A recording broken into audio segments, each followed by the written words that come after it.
Gournay-sur-Marne, c'est déjà la plus belle ville du département de Seine-Saint-Denis. C'est une ville d'1,7 km² avec à peu près 7000 habitants. Quand la Russie s'est mise à envahir l'Ukraine, l'énergie a flambé et il nous a semblé pertinent et important de se lancer sur toutes les pistes d'économie d'énergie. L'éclairage public en était une.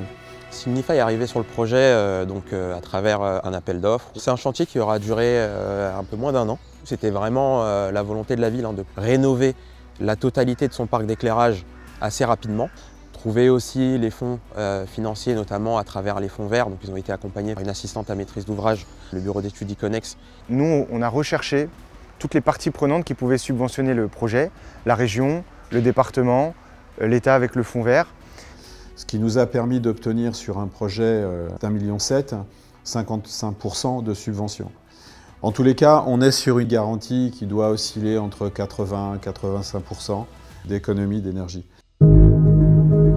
Donc l'objectif d'économie d'énergie, ça a été fixé par des choix techniques, les types de lanternes LED, la puissance d'éclairement par type de voie, les axes principaux, les axes résidentiels.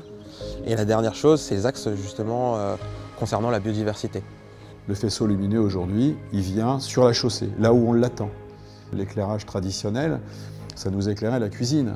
Alors qu'aujourd'hui, l'idée c'est de pouvoir éclairer au bon endroit et au bon moment.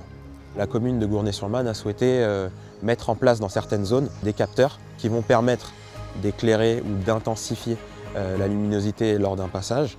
Et puis la télégestion. Interact, pour la cité, c'était de se dire qu'on allait pouvoir commander chaque point lumineux à la demande. Et avoir aussi des informations sur les éventuelles pannes, des informations sur la consommation énergétique des différents luminaires.